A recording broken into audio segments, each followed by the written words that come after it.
Segundo livro de Reis, capítulo 4, versículo 26.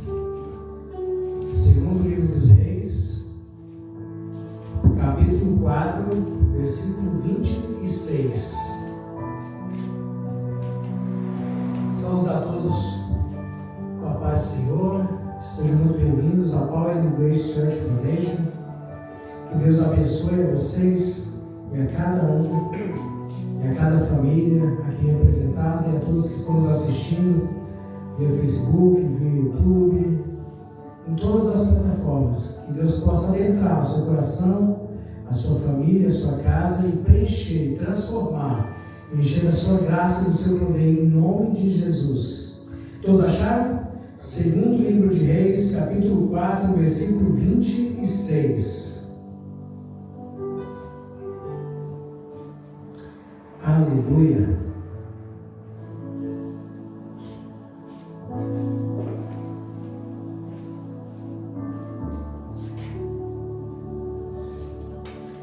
Vou começar a ler do versículo 25 para ficar melhor de entender.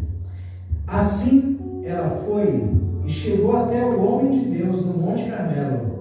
E sucedeu que, quando o homem de Deus a viu de longe, ele disse a Geazi, o seu servo: Eis que acolá está aquela sunamita. Corre agora, rogo-te, para encontrar, e diz a ela: está bem contigo? Está bem com teu marido? Está bem com o filho? E ela respondeu: está bem. E quando ela chegou até o homem de Deus no outeiro, ela o agarrou pelos pés, mas Geazi se aproximou para afastá-la. E o homem de Deus disse: deixa-a por si, porque a sua alma está atormentada dentro dela. E o Senhor ocultou isso de mim, e não me contou. Então ela disse: pedi eu um filho ao meu Senhor? Não disse eu: não me enganes?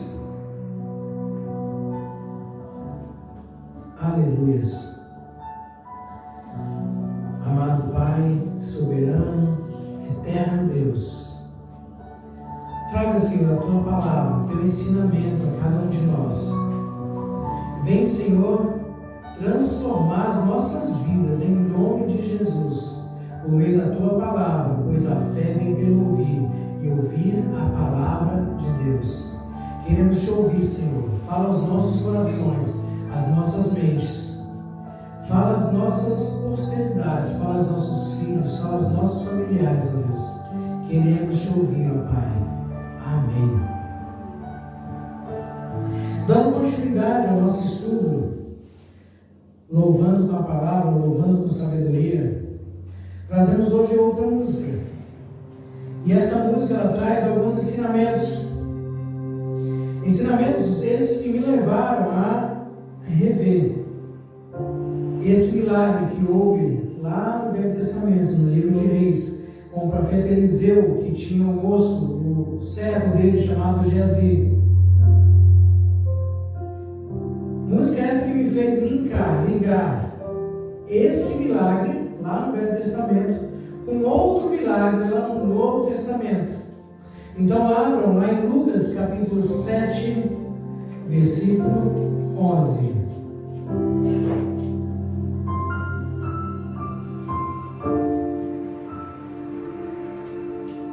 Todos encontraram? Lucas 7, versículo 11.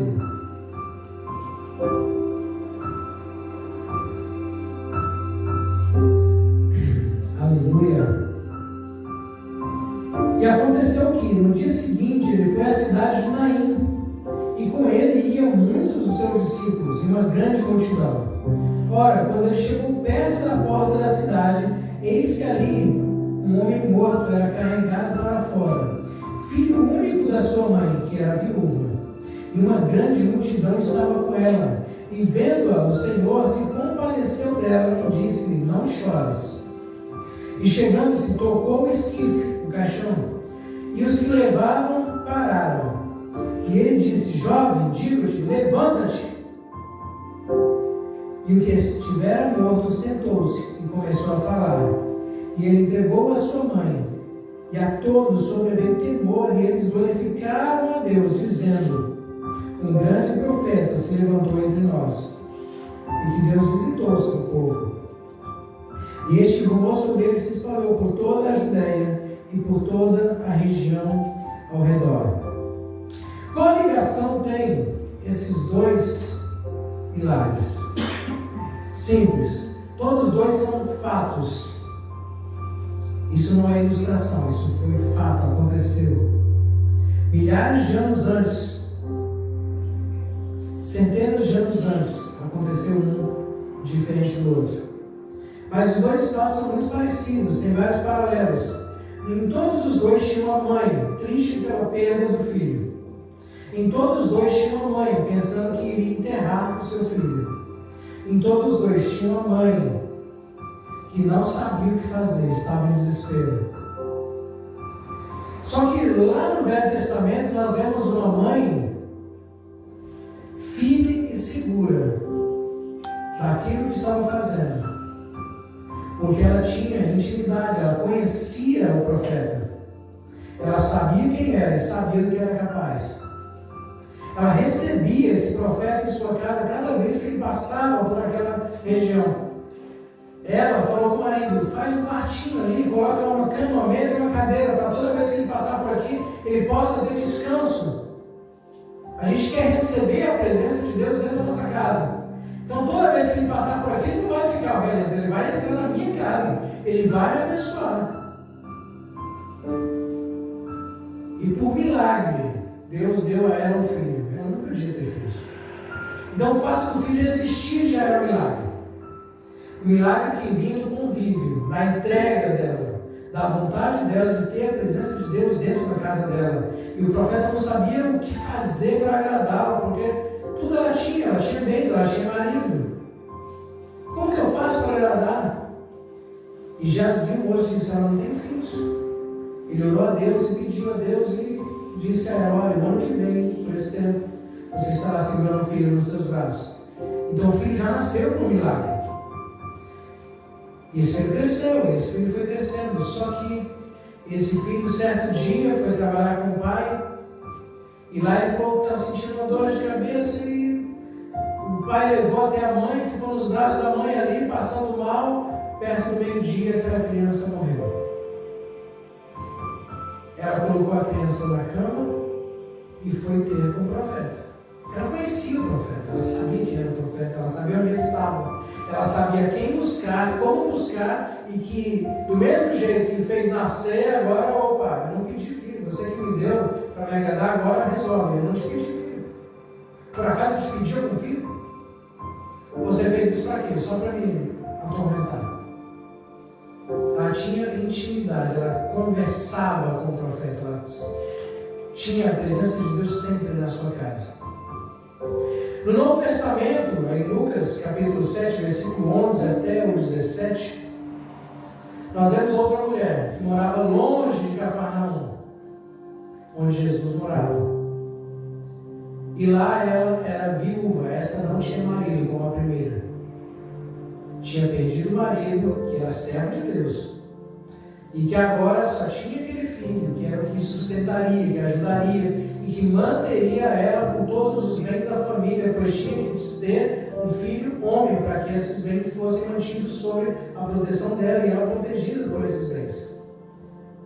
Só que esse filho único morreu. Na hora que aquele filho único morreu também ela junto. Porque não ter um filho, não ter um marido significava: estou na total miséria. Ela perderia todos os bens, perderia a casa, perderia o que tivesse, ela perderia, porque voltava para a família do marido. E ela passava a ser agora uma encostada. Alguém iria aceitá-la dentro da casa e sustentá-la até a morte. Ela não era mais dona de nada, se ela não tivesse um filho homem. Essa era a situação da viúva da cidade de Naim. Naim não era o nome do marido, era o nome da cidade. Estou dizendo isso porque já teve gente que falou: a viúva do homem chamado Naim. Não, Naim era o nome da cidade. Não cito o nome do marido.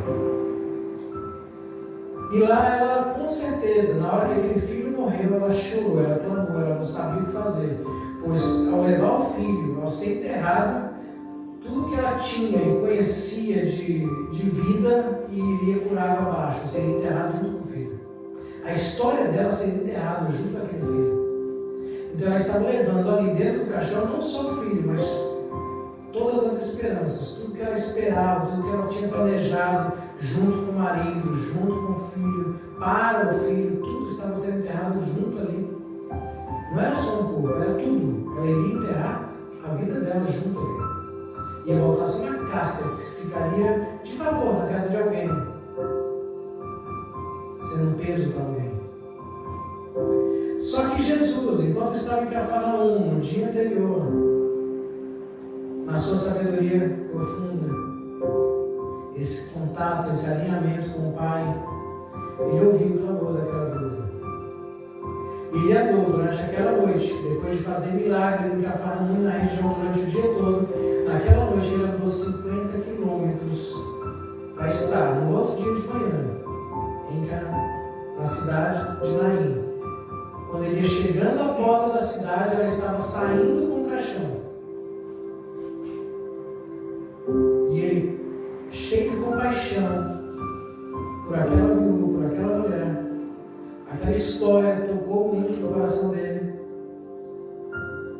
Ele tocou no esquife, no caixão, e mandou: levanta. Para quando chega. Levanta, entregou o filho para a mulher. É o mesmo que dizer: calma, está tudo resolvido, eu estou aqui. Você não me conhecia pessoalmente, você ainda não vivia com a minha presença dentro da sua casa, mas mesmo assim eu estou te vendo, eu te ouvi. Por mais que você não tinha me visto ainda, Jesus não tinha passado naquela cidade ainda. Você pode olhar a Bíblia toda. Ele não foi naquela cidade nem antes e nem depois disso. Ele foi lá só para isso, para socorrer o desespero daquela mulher. Ele conseguiu acalmá-la, porque ele tem o poder de acalmar todos os corações, de dizer: calma, deixa que eu resolva. Entrega o seu problema para mim, deixa eu tocar no seu problema. Muitas pessoas às vezes não conseguem ter os problemas resolvidos porque não deixam Deus tocar no problema. Não quer nem que Deus veja o problema, não quer falar para Deus o problema, e não quer deixar que Deus ponha a mão no problema. E aí acaba tendo sérios problemas. Porque o problema vira outro, que vira outro, vira bola de neve que não tem mais fim. E aí um problema que era só um problema, agora é um problemão. Então nós temos essas duas histórias, onde a presença de Deus e o poder de Deus te diz: calma, deixa que eu resolvo. A primeira, por mais que foi perguntado a ela como estava tudo, ela respondeu: vai tudo bem. O filho morto na cama no quarto, mas ela podia dizer: vai tudo bem. Por que ela diz isso? Porque ela sabia o Deus que cria e do que ele era capaz. A outra não, a outra ia chorando enterrar o filho. Ela não conhecia pessoalmente, não tinha intimidade com a presença de Deus. Mas lá no coração dela, no desespero dela, ela gritava: cadê você? Cadê? Eu não te conheço ainda, mas se mostra para mim, pelo menos agora. E ele foi. Por mais que tenha tido que andar 50 quilômetros durante toda a noite. E essa música, que se chama Um Refrão para a Sua Alma, nos leva a Mateus 5,4, que diz que Deus consola os que choram. Aquela mulher chorava. Chorar não tem problema chorar. Todo mundo chora, eu choro, eu estou chorando. Choro fácil. Choro até na receita de bolo. É simples para chorar, é fácil. Deus consola os que choram. A música diz a seguinte frase: porque quem chora para Deus é consolado. Lá em Mateus 5,4 diz assim: bem-aventurados os que choram, pois serão consolados. Então sim, nós temos um versículo que confirma o que a música fala. E a gente pode crer nisso, porque é uma verdade. Deus consolou a sunamita e também, centenas de anos depois, mostrando que ainda era o mesmo poder, o mesmo Deus, ele consolou agora uma viúva. E consolou centenas. São só dois exemplos. Eu só linkei pelos paralelos entre as duas histórias, sendo tão próximos. Mas eu poderia dar dezenas de formas como Deus consolou os que choravam. Deus está perto dos quebrantados. Lá no Salmo 34, 18, dá a ideia de que Deus não vai desamparar os que estão sofrendo. Porque o Salmo diz assim: o Senhor está perto dos que têm o coração quebrantado e salva os de espírito abatido. Às vezes, quando nós estamos chorando, nós pensamos que Deus não está vendo, não está ouvindo. Cadê Deus? Só que nós temos lá em Apocalipse 21, versículo 4, confirmando que Ele enxuga as nossas lágrimas. Então não se preocupe, Ele está vendo, Ele está contando cada uma delas. Ele sabe o motivo de cada uma. Mesmo que você não consiga expressar em palavras qual é o motivo daquela lágrima, pode ter certeza, o Espírito Santo transmite a Deus os nossos gemidos. Deus entende cada um deles. Às vezes tem coisas que nem nós entendemos que angústia é essa que a gente está sentindo. Não se preocupe, o Espírito Santo sabe o motivo, a causa e como resolver. Só entrega para Ele. Ah não, mas eu tenho que explicar, porque eu tenho que falar em palavras. Não precisa, entrega para Ele. Entrega. Ele sabe. Só tem que confiar. Lá diz assim, Apocalipse 21:4, que Ele lhes enxugará dos olhos toda lágrima. Não é nem algumas, é todas. Não é só a metade, não é só o início. Pode chorar que Ele enxuga as lágrimas. Quando a música diz assim: você vale mais que o mundo inteiro, ele está falando do valor inestimável de um indivíduo para Deus. Aqui não é uma frase da música hedonista, não é uma frase hedonista, mostrando que o homem vale alguma coisa, o homem é alguma coisa, estamos exaltando o homem nessa frase. Não. Mas para Deus, cada indivíduo tem um valor, sim. E Ele tanto vale algo para Deus, que Ele deu seu próprio filho para morrer por nós. Se nós não valêssemos nada, por que Ele pagaria tão caro? Por que Ele daria o seu próprio filho por algo que não vale nada? É a melhor criação dele, a mais perfeita, a mais amada, desde o princípio. A única em que Ele desceu dos céus, pisou na terra, pegou o barro com as próprias mãos e fez questão de formar manualmente, artesanalmente, detalhe por detalhe, e com mais um detalhe, calado, Ele não falou. Ele formou o homem calado. Todos os segredos de funcionamento do corpo humano, tudo, Ele mesmo formou. Ah, mas Ele formou os animais também. Não, quem formou os animais foi a terra. Não, Ele formou também os peixes. Não, quem formou os peixes foi o mar.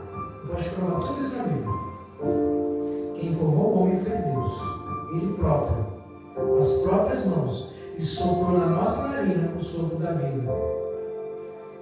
Não tem como você dizer que uma criação que houve tanto cuidado, tanto amor pessoal, íntimo, de toque, de abraço, e Ele gostava de estar todos os dias face a face com Adão, para conversar com Adão, ter contato com a criança. Ele não tinha nenhuma preocupação desse tipo com os animais, nem com bicho, nem com árvore, nem com nada. Ele queria conversar com o homem, a sua melhor criação. Então sim, tem um valor inestimável para Deus. Ele não teria feito todo esse plano de salvação gigantesco, com todos os detalhes, com toda essa trama e essa perfeição para salvar o homem, se o homem não tivesse nem valor. Ele só faria assim: destrói tudo, vamos começar de novo. Pronto. Era muito mais simples do que passar por tudo isso. Para que Ele fez tudo isso? Se nós realmente não valêssemos nada. Nós passamos a não valer nada pelos nossos pecados. Mas a partir do momento que somos justificados, salvos, redimidos pelo sangue de Jesus, voltamos a valer assim como Adão valia no Éden antes do pecado. Nós somos resgatados do pecado. Deixamos de ser criaturas e passamos a ser filhos, e todo filho, por pior que seja, vale algo. A mãe e o pai não deixam de amar seus filhos, por mais pecados que eles tenham. Então, sim, lá em Mateus 16, 26, diz assim: pois que adianta o homem ganhar o mundo inteiro e perder a sua alma? Ele faz uma comparação, que mesmo que você ganhe o mundo inteiro, não vale o que a sua alma vale. Ganhar o mundo inteiro não paga o valor que a sua alma vale para Deus. Então sim, ela vale muito. Nas mãos de Deus vale. Algo só vale algo quando é nas mãos da pessoa certa. Se eu segurar uma bola de basquete, por mais marca que ela tenha, ela vai valer o quê? 50 euros? Não sei quanto vale uma bola de basquete. Agora, uma bola de basquete usada pelo LeBron James, que ele tenha feito algumas cestas com ela, quantos milhões será que vale? Uma raquete usada por um finalista e ganhador de um prêmio mundial, a mesma raquete na minha mão não teria valor nenhum, só valor da etiqueta. Depois de usada, estar nas mãos da pessoa certa, ela valeria milhões. E por aí vai. Enquanto você estiver nas mãos erradas, você não vale nada. Nas mãos do Criador, o seu valor é inestimável. Essa é a diferença. O hedonismo é você achar que a pessoa mesmo, de qualquer jeito, ela vale alguma coisa. Não, ela não vale. Essa bateria nas minhas mãos, ela não vale nada, porque eu não sei tocar nada. Só vou fazer barulho. As pessoas com certeza vão mandar eu parar. Eu tenho certeza que em menos de um minuto alguém grita: para que eu não aguento mais. Nas mãos de um grande baterista, a gente senta e fica ouvindo horas. É assim que funciona. Porque a pessoa só vale algo nas mãos da pessoa certa. Nas mãos do Criador, nós somos algo valioso. Nas mãos do inimigo, você não vale nada. E ele ainda te diz isso todo dia. Você não vale nada. E realmente, ele não está mentindo, não. Nessa hora, ele não está mentindo. Enquanto você está nas mãos dele, ele está dizendo: nessa hora, o diabo fala a verdade. Você não vale nada. E nem precisa mentir. Ele não está falando só para te desagradar, não. Ele está falando a verdade. A música também fala que o nosso lugar não é aqui. Ela fala a frase: o seu lugar não é aqui. E essa frase nos dá esperança do céu, porque ela se alinha com Filipenses capítulo 3, versículo 20, que diz assim: mas a nossa pátria está nos céus, de onde também aguardamos o Salvador, o Senhor Jesus Cristo. Então lá em Filipenses capítulo 3, versículo 20, você vai achar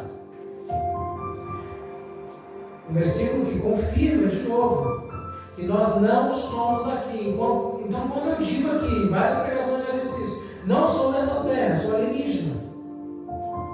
Nós não somos daqui. O nosso reino não é aqui. O reino de Deus não é aqui. Mas Ele quer que o reino dele seja instituído aqui.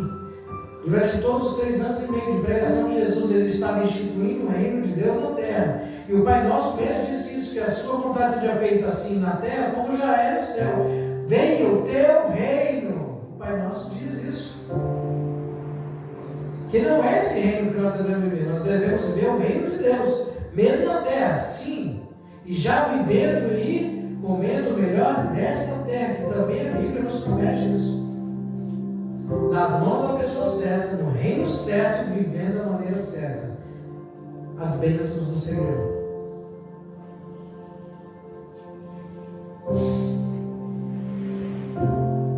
E nós também vemos nessa música a recompensa por essa espera em Deus. A música fala a seguinte frase: Deus vai te recompensar. Tem muitas pessoas por aí que dizem que que Deus não tem obrigação de recompensar ninguém, não. E verdade, Deus não tem obrigação, não. Mas Ele ama recompensar. Ele é pai. Qual é o pai que não gosta de recompensar um filho? Principalmente quando ele é obediente. Quando ele fica desobediente, a gente não gosta muito de recompensar, não. A gente fica triste. Mas principalmente quando está em obediência, a gente tem vontade de recompensar. Por merecimento? Não, por graça, porque ser obediente é uma obrigação, não está fazendo mais do que devia fazer. Você não está sendo além do que você foi feito para ser. Você está fazendo o que devia fazer sempre, já deveria estar fazendo isso desde nascença. Só que por que não fazendo desde nascença? Por causa do pecado, por causa do alinhamento errado que vem seguindo. Então quando você encontra e passa a começar a ser obediente, Deus começa a ver que você está mudando, está sendo transformado, está aceitando as palavras dele, está aceitando as mudanças dele, está aceitando que ele transforma a sua vida e ele fica feliz que você está abrindo as portas para ele entrar na sua vida. Isso deixa ele tão feliz que ele quer te recompensar. E lá em Tiago, capítulo 1, versículo 12, diz assim: bem-aventurado o homem que suporta a aprovação, porque depois de aprovado, receberá a coroa da vida. Então sim, Ele quer te recompensar. Mas ninguém recebe uma medalha sem ter corrido uma corrida. Ninguém recebe prêmio sem ter participado da luta. Não é assim que funciona.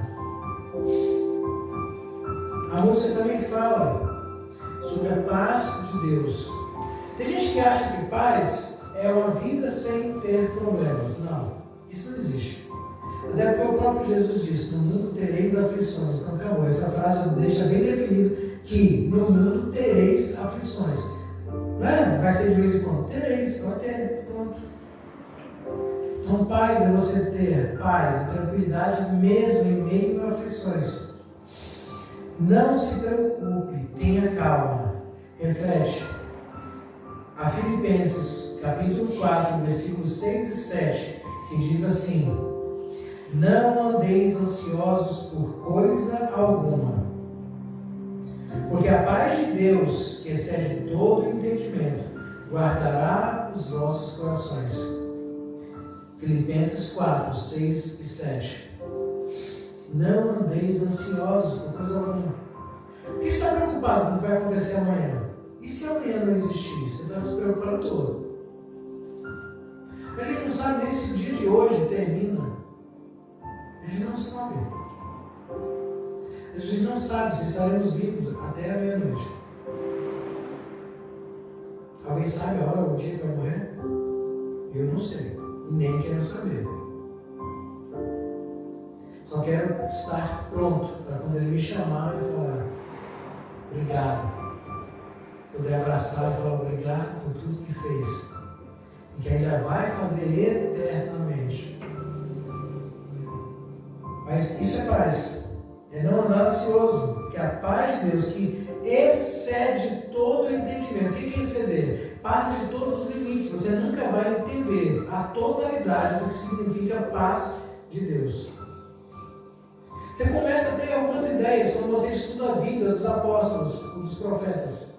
Em que Paulo, por exemplo, por tudo que ele passou, que nós estamos na leitura bíblica, a gente passou por esse capítulo, que ele mostrava lá em 2 Coríntios.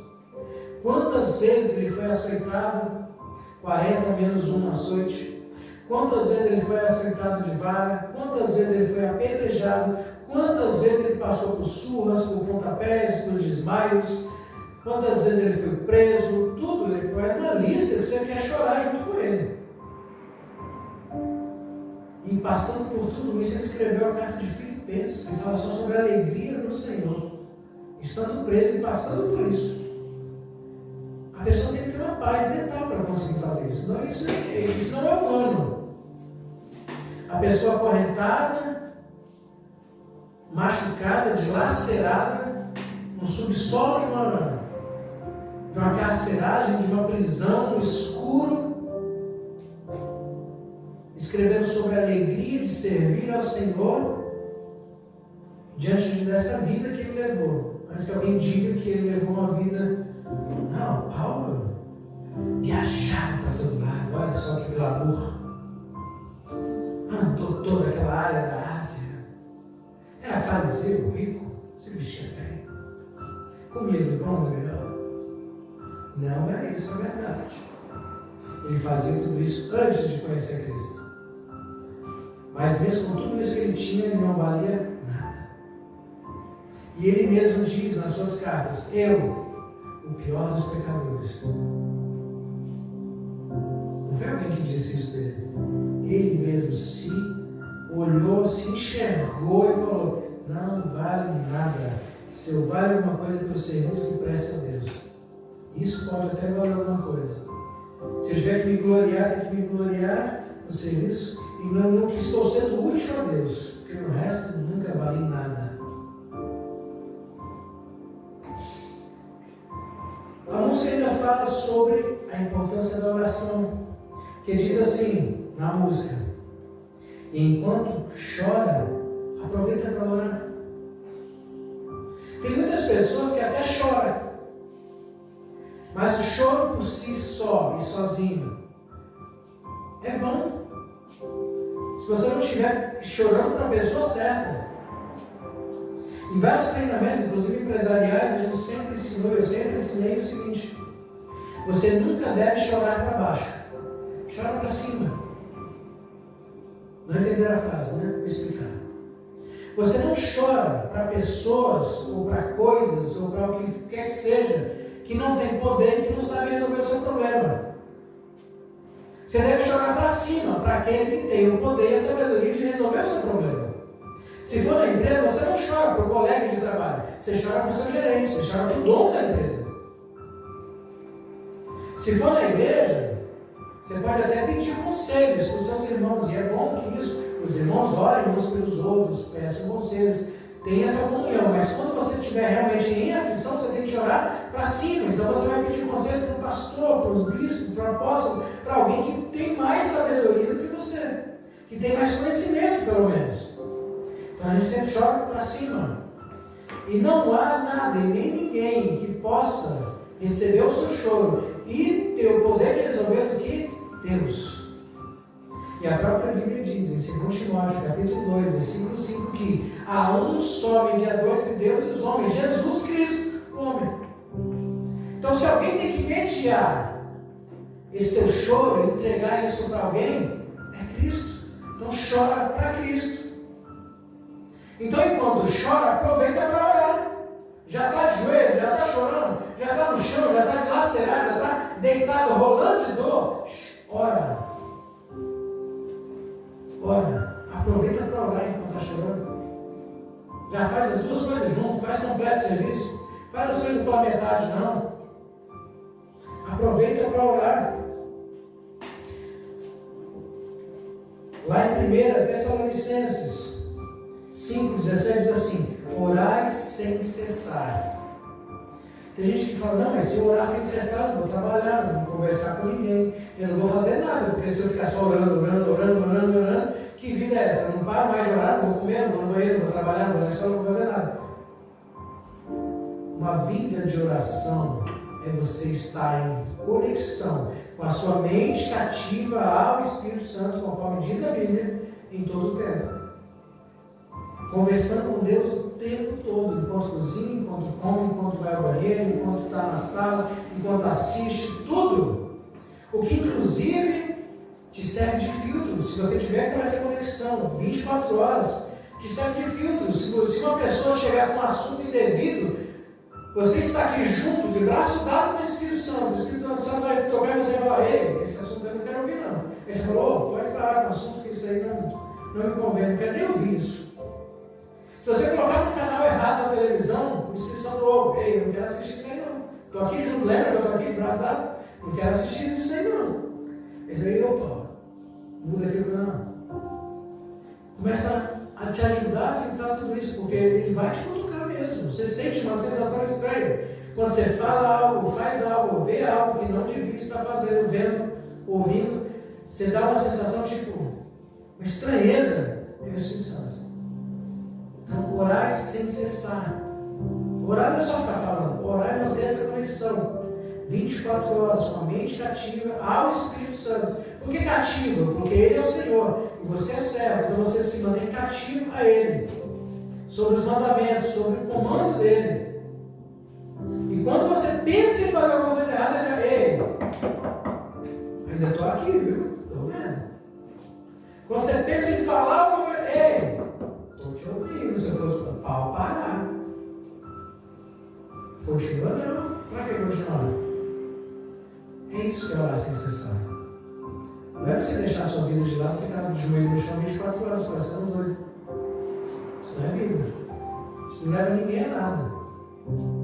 Aquelas pessoas que antigamente ficavam dentro daqueles lugares onde ficavam pessoas religiosas, a vida inteira trancafiada, era do quarto, no máximo saía para almoçar e voltava para o quarto de novo. Qual a utilidade dessas pessoas? Qual a utilidade? Se elas buscaram santidade, pelo menos para elas mesmas, já valeu de alguma coisa. Mas elas não cumpriram o ide e pregai a palavra de Deus.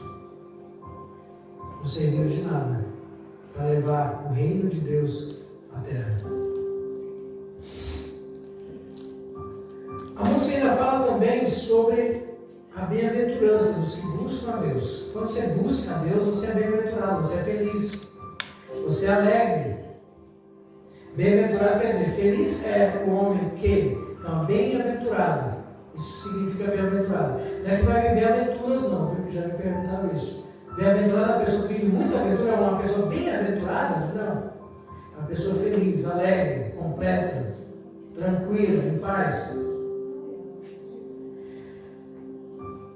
Mateus capítulo 5, versículo 6, diz assim: bem-aventurados os que têm fome e sede de justiça, pois serão saciados. Essa é a sede que nós devemos ter, essa é a fome que nós devemos ter, de justiça, da palavra de Deus, do conhecimento de Deus, de poder ouvir Ele, como Adão ouviu, como Caim ouviu. Olha o privilégio que Caim teve, não soube aproveitar. Depois que houve o pecado, que o homem saiu do Éden, Caim foi o primeiro homem a ter o privilégio de ouvir a voz de Deus e mesmo assim ainda fez o que fez. Ele não entendeu o privilégio que foi dado a ele, de Deus falar com ele, nem falou com Abel, o qual foi aceita a oferta, mas falou com Caim, para acalmar o coração dele. Mesmo depois de não ter aceito, foi lá e ainda foi acalmar ele. Olha o pai tentando acalmar o filho que está rebelde. Ele não entendeu isso, ele não entendeu a paternidade de Deus naquele momento, tentando acalmá-lo. Mas os que têm fome e sede de justiça serão saciados. Muitas pessoas acham que no momento que estão passando por sofrimentos, por problemas, é porque Deus se afastou, Deus não está perto. Nós já falamos sobre isso na quinta-feira passada, no outro culto, na outra música. Mas Deus está presente mesmo nos seus momentos de sofrimento. E a música diz a seguinte frase: então desabafa e deixa Ele te abraçar. Desabafa mesmo, fala tudo para Ele. Com as suas palavras, não fica procurando palavra bonita no dicionário, não. Conversar com Deus não é fazer uma inicial de petição jurídica, não é. Onde as pessoas ficam naquela embromação, lindíssimo, maravilhoso, aquele monte de isso.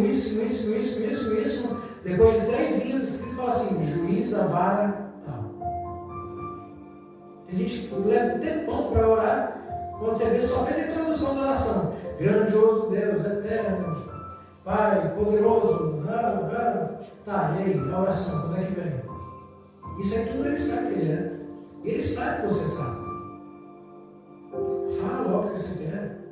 Fala, desabafa. Tem gente que fica enrolando nessas palavras com medo de falar o que realmente pensa e precisa falar para Deus. Enquanto fala essas coisas, fica assim: será que eu falo tudo? Será que eu falo só metade?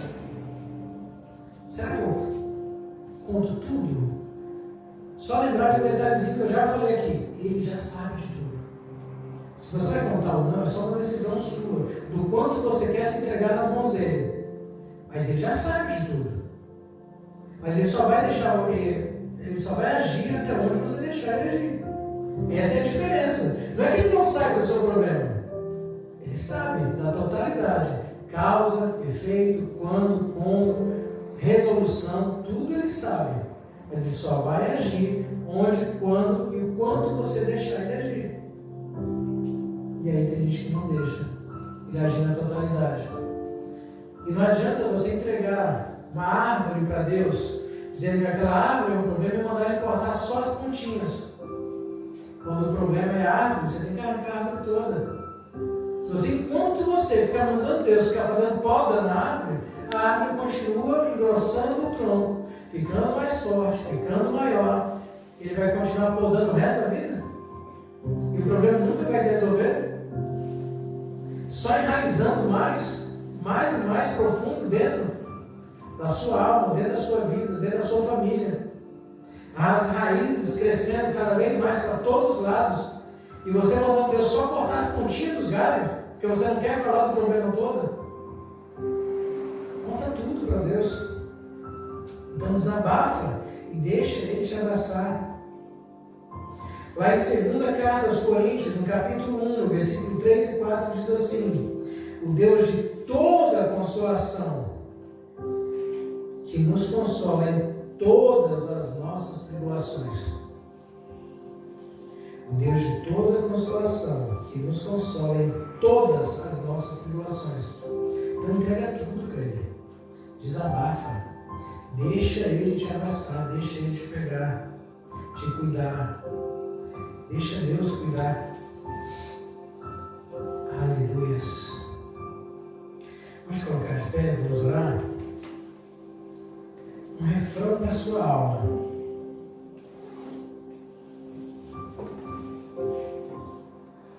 A partir de hoje, eu gostaria que vocês fizessem 5 coisas. Feche seus olhos.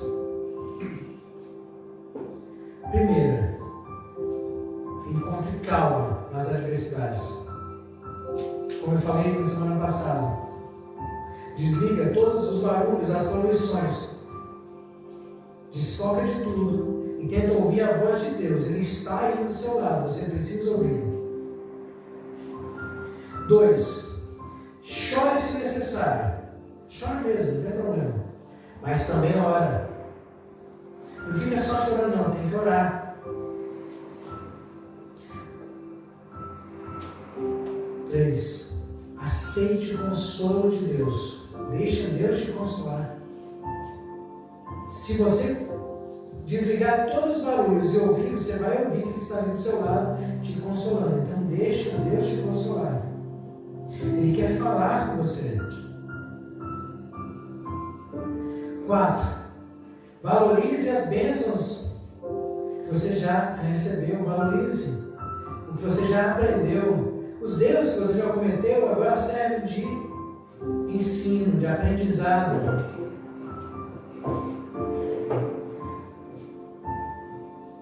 Então valoriza. E 5, se abra para o abraço de Deus. Tenta fazer isso quando estiver orando. Peça para Deus te abraçar, que você quer sentir o abraço dele, que você quer se sentir nos braços dele. Se entrega mesmo. Tenha esse contato mais pessoal, tenha esse contato mais íntimo com Deus. Fale e peça incessantemente para ouvir a voz de Deus, para sentir o toque de Deus, para sentir o lavar, sentir o perfume de Deus, sentir a água dele te lavando, te limpando. Pede isso.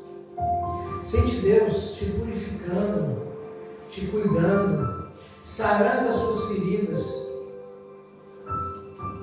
Abre todas as portas, todas as janelas, deixa o ar entrar na sua vida, deixa o Espírito Santo entrar na sua vida e passear por todos os cômodos. Não deixa nenhuma porta fechada. Todos os cômodos que Ele entrar, Ele purifica, Ele cura, Ele lava, Ele restaura, Ele preenche, Ele capacita. E aí Ele derrama unção, Ele derrama amor, Ele derrama paz. E Deus é exagerado, Deus é tremendo. Ele derrama tanto, tanto, tanto que transborda. Ele não vai parar de derramar só porque encheu, não. Porque Ele quer encher você ao ponto de transbordar. Porque Ele quer abençoar também a sua família, a sua casa, a sua rua, o seu bairro, a sua cidade, o seu estado, o seu país. Então seja um canal que recebe, que deixa Deus transbordar e que não fecha o transbordar de Deus. Deixa Ele passar por você, transbordando e derramando para todos os lados. Não se preocupe, um objeto só transborda quando ele está cheio. E o que transborda é o que passou do cheio. Então nunca, tudo que se transborda ele se mantém e continua sendo cheio. Então não vai faltar para você. Pelo contrário, vai se renovando a cada manhã, porque as misericórdias do Senhor se renovam a cada manhã. Então receba de Deus neste momento, toma posse. Aceita o poder de Deus transbordando na sua vida. Aleluias. E para você que nos ouve, via Facebook, via YouTube, seja qual for o canal, você que está assistindo esse vídeo ao vivo ou não, ouça bem essa mensagem. Irmãos e irmãs, ouçam esse refrão para as vossas almas. Uma melodia de esperança e renovação que ressoa com a doçura da verdade de Cristo. Assim como nos lembra essa canção, há momentos em que a alma clama por consolo. E é nesses momentos que devemos olhar para o alto, para o amor inabalável do Salvador. Porque Deus amou o mundo de tal maneira que deu seu Filho unigênito, para que todo aquele que nele crê não pereça, mas tenha a vida eterna. Assim como a música nos encoraja a permanecer calmos e a chorar diante do Senhor, Paulo nos ensinou que nas nossas fraquezas em que somos fortes, pois é quando estamos fracos que somos fortalecidos pela graça divina. Não há vergonha em derramar lágrimas, pois cada gota é uma prece que sobe aos céus e é ouvida pelo Pai. Portanto, eu vos convido, esse convite é para você que nos assiste. Eu vos convido com o coração aberto e uma alma sedenta. Eu te convido a vestir a armadura de Deus e a empunhar a espada do Espírito e a se proteger com o escudo da fé. Que este refrão para a vossa alma seja um eco do chamado de Cristo, convidando-vos a uma vida de amor, paz e eterna alegria. Venha a Cristo e Ele te restaurará. Venha a Cristo e Ele enxugará cada uma das suas lágrimas. Venha para Cristo e você encontrará descanso para sua alma cansada. Pois em seu amor há um refúgio seguro e em sua presença uma alegria que nunca acaba. Ele diz assim para você: vinde a mim, os que estáis cansados e oprimidos, e eu vos aliviarei. Que a mensagem dessa canção inspire os vossos corações a buscar a face do Senhor, pois Ele é bom e o seu amor dura para sempre. Em nome de Jesus, eu te chamo, venha também a família de Cristo, venha ser um filho de Deus, aceite a Cristo em sua vida, abra seu coração e da sua mente. Venha, porque Jesus te ama. Pode soltar.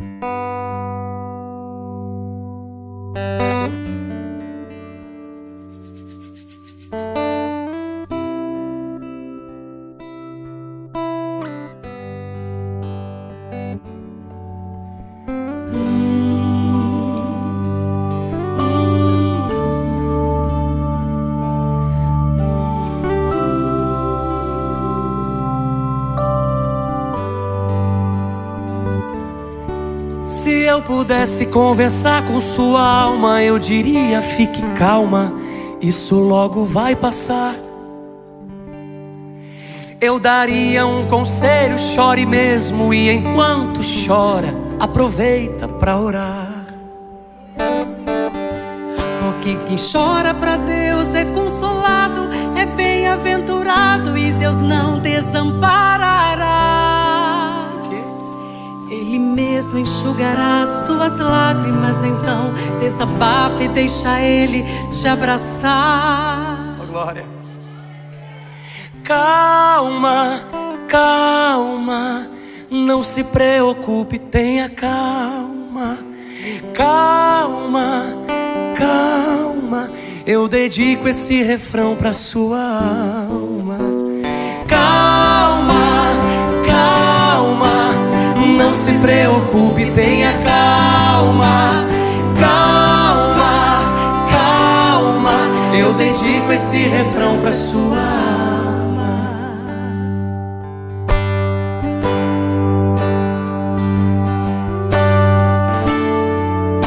Tudo calminho, né? É o Espírito Santo que está aqui. Pode adorar Ele nessa noite. Aleluia. Se eu pudesse conversar com sua alma, eu diria: fique calma, não é só você que sente assim. Não é que você seja estranha, é que você é estrangeira. O seu lar não é aqui.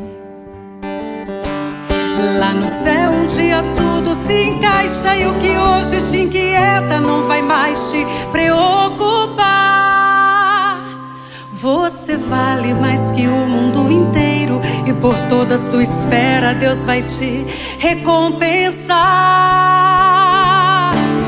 Calma, calma, não se preocupe, tenha calma.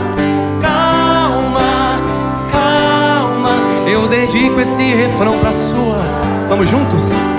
Calma, calma, não se preocupe, tenha calma.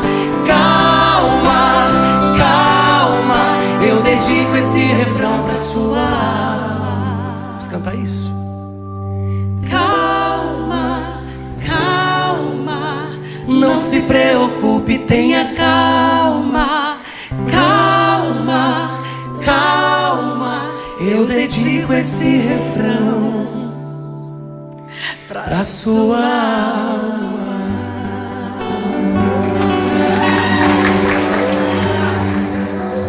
Eu dedico esse refrão para a sua alma. Calma, Jesus te ama. Levanta suas mãos. Deus é lindo, Deus é maravilhoso. Calma, calma, Ele já te ouviu.